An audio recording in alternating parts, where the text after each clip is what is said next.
दोस्तों, अगर आप लीगल स्टूडेंट हैं तो आपके सामने ये दो वर्ड्स बेयर एक्ट में जरूर आए होंगे, that is nothing and not with standing. आपको प्रॉब्लम भी फेस करना पड़ा होगा, आपको हो सकता है अभी तक ना समझ में आया हो कि इन दोनों के बीच में डिफरेंस क्या होता है। तो आज के वीडियो में हम आपको बताने वाले हैं कि नथिंग का मतलब क्या होता है और नॉट विथ स्टैंडिंग का मतलब क्या होता है। तो जो भी क्लॉज नथिंग से शुरू होता है वो एक तरह का सेविंग क्लॉज होता है, मीन्स वो बचा रहा है। A particular provision doesn't give rise to any rights and obligation for any party। तो ये किसी भी तरह का राइट और ऑब्लिगेशन क्रिएट नहीं करता है किसी भी पार्टी पर। जब ये आता है किसी भी बेयर एक्ट में, लैंग्वेज के स्टार्टिंग में, किसी भी लाइन के स्टार्टिंग में अगर नथिंग वर्ड आ रहा है तो ये किसी तरह का राइट्स और ऑब्लिगेशन नहीं किसी व्यक्ति पर, किसी पार्टी पर डालता है। नथिंग जो है वो जनरली रेफर करता है एक्सक्लूजन को, एक्सक्लूजन ऑफ समथिंग। किसी चीज को एक्सक्लूड करने के लिए यूज किया जाता है नथिंग क्लॉजेस का। It indicates that a particular provision और rule doesn't apply in a specific context. ये तब यूज किया जाता है जब बेयर एक्ट में ये बताने की कोशिश की जा रही हो कि ये जो प्रोविजन है ये किसी कंटेक्स्ट में अप्लाई नहीं हो रहा है, इस पर्टिकुलर कंटेक्स्ट में अप्लाई नहीं हो रहा है।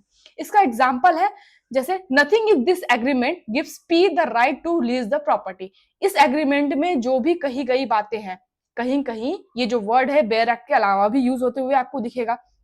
तो हम आपको एक जनरल एग्जांपल से समझाने की कोशिश कर रहे हैं कि जो भी इस एग्रीमेंट में या इस एक्ट में दिया गया है वो इस व्यक्ति को कोई भी राइट या ऑब्लिगेशन नहीं दे रहा है कि वो ये काम कर सके। तो आपको नथिंग समझ में आ गया होगा।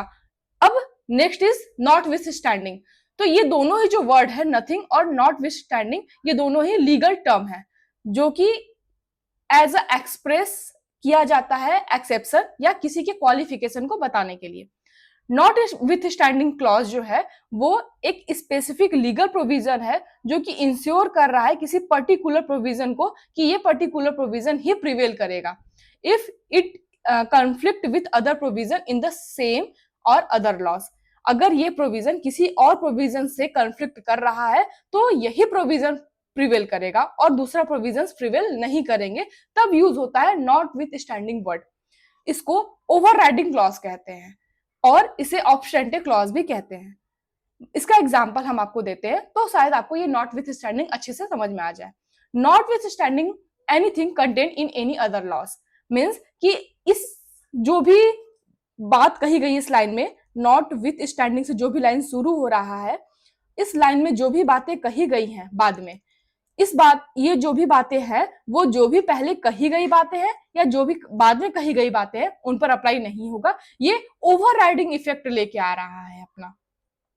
ये इस तरह का इसका नेचर होता है। जैसे कि अगर कोई बातें सेक्शन 14 में कही गई हो, किसी भी एक्ट के अगर सेक्शन 14 में कोई बातें कही गई हो, ये हम एग्जाम्पल के लिए आपको बता रहे हैं, बाद में सेक्शन 15 में कह दी जा रही है कुछ बातें, तो और जो सेक्शन 15 में जो बातें कही जा रही हैं वो स्टार्ट हो रहा है नॉट विथ स्टैंडिंग से।